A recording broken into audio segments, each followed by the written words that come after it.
Good morning, Debbie. Beautiful, sweet Debbie.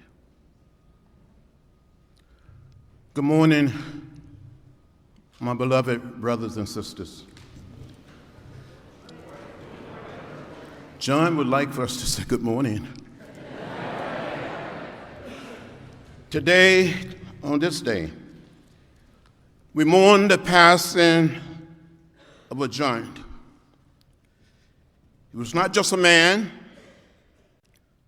but somehow, and some way, John Dingell stood ahead of all of us, broad shoulders, tall, and determined. He was a man people admired.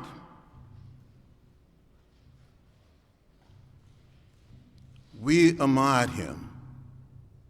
We loved him. He taught us.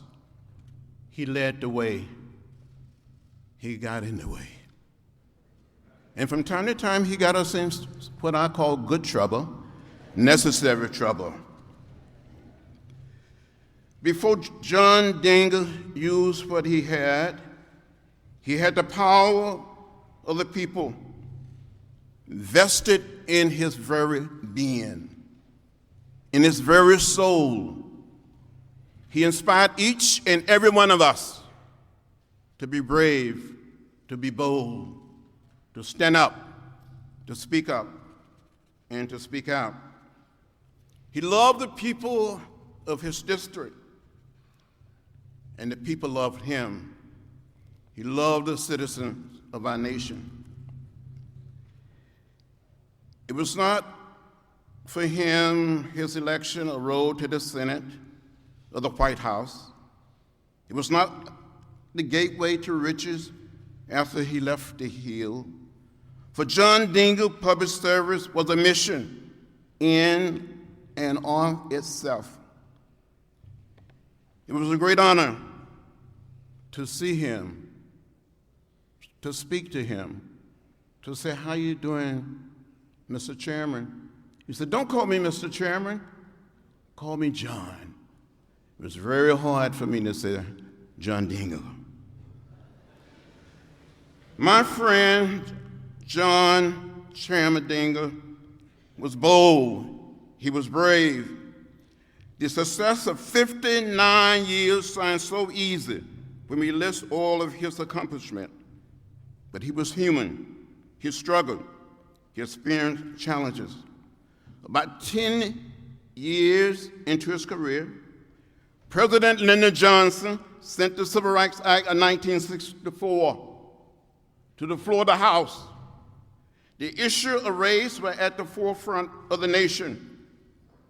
After the historic March on Washington in 1963, Dr. King spoke about the dream of a true democracy.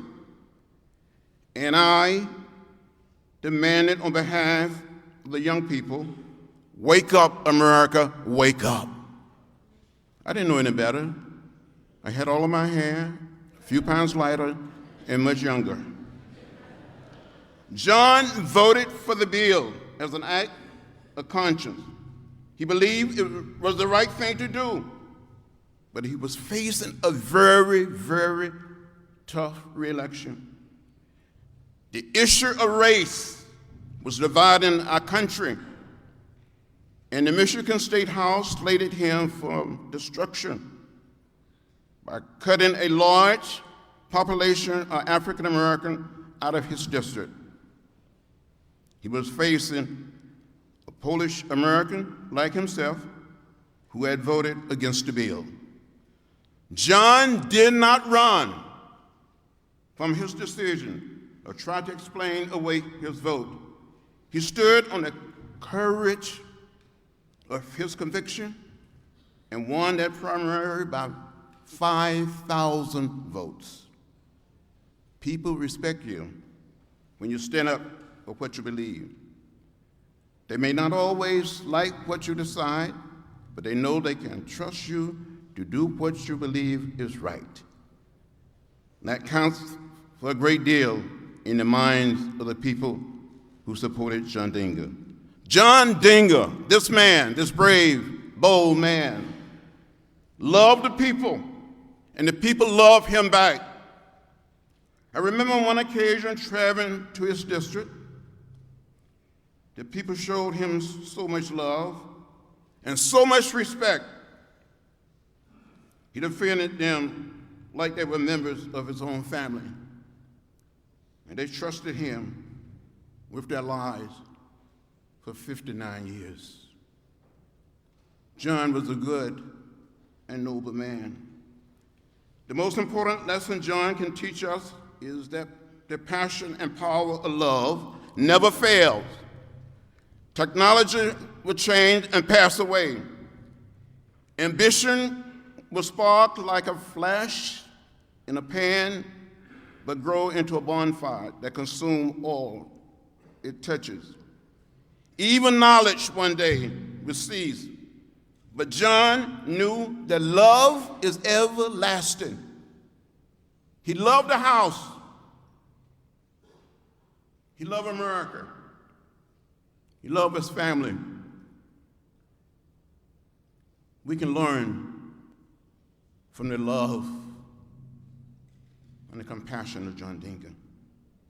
He realized that our work as members of Congress is not a job. It is a calling. He knew that government is what we make it. Government is you, and government is me, answering the call to represent the will of the people. It is the mandate to use our power, not to advance our own ambition, but to serve. My beloved brothers and sisters, let me say again to his sweet Debbie, thank you for holding up and standing by our friend, a great man, our brother, John Dingell. If you need us in the hours to come, the days to come, call us, and we will be there. And let me say again to my friend, to brother, John Dingell, I want to thank you for all of your help through the years, for all of your love and support. Thank you for your friendship. I will miss you. We will miss you. But I do believe deeply in my heart that we will see you in the morning.